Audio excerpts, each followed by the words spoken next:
Hi, today I want to share a story about three men in the Bible from Numbers chapter 16, and their names Korah, Dathan, and Abiram. These three men were Levites and they were serving in the tent of tabernacle together with Moses and Aaron as their priest. So these guys appear to Moses and they oppose Moses, and this is what they tell him, together with 250 Israelites who are known as the council leaders. So they oppose Moses and tell him this: you have gone too far. This community is holy, every one of them, and the Lord is with them. Why then do you set yourselves above the Lord's assembly? Whew, the audacity.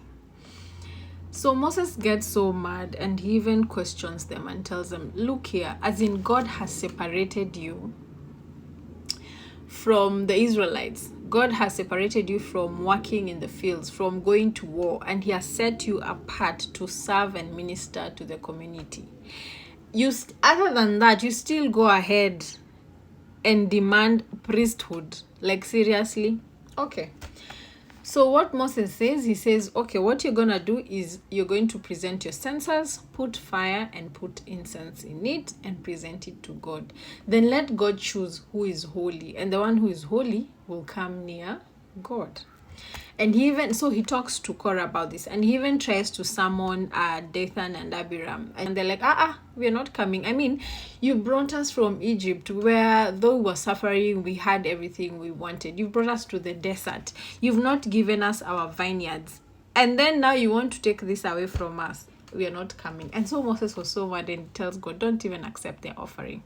So the next morning we see Korah offering the incense in front of the tent of the tabernacle, and God's glory is upon them. And God tells Moses, move away because I want to destroy the whole assembly. And Moses cries to God and tells God, no, the sin of one man cannot make everyone to perish. And so God tells Moses, fine, then move away from their camps. Now the camps of Korah, Dathan, and Abiram, move away from them and tell everybody to move away from them. And so Moses does as God tells him, and actually wants the Israelites, don't even touch anything belonging to these people. So everyone obeys and stands away from their tent. And this is what Moses says. This is how you will know that the Lord sent me and that it was not my idea. I mean, we know Moses in the first place, he did not want to lead these people, and he kept on telling God, I'm not eloquent, I'm slow in speech and all that. So he's telling them, this is how you'll know that God sent me. Number one, if these men die a natural death, then you will know God did not send me.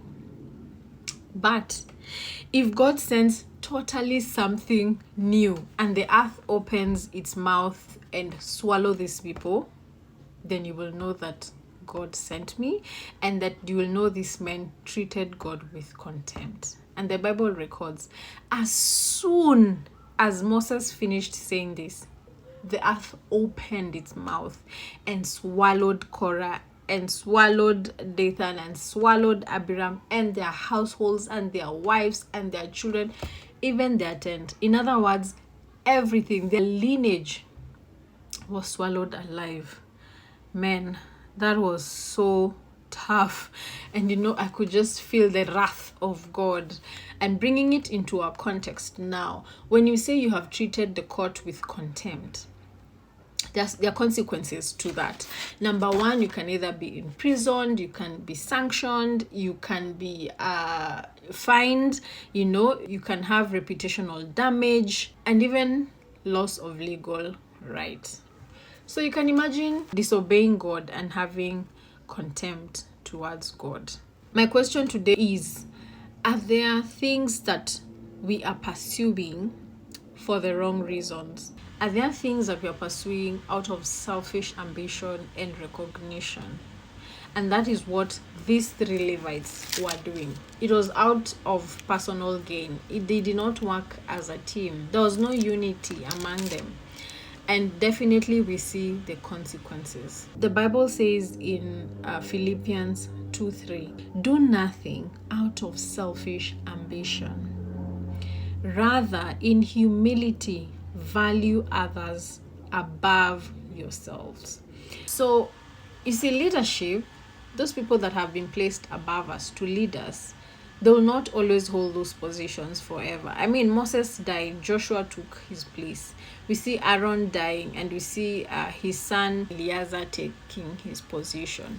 So the leaders that have been placed, whether in our places of work, whether in church, whether in our small worship teams, can we just support them? Can we bring unity? Because they'll not always be there to hold those positions. But can we embrace them and work as a team? That's all I had for today. God bless you, and bye.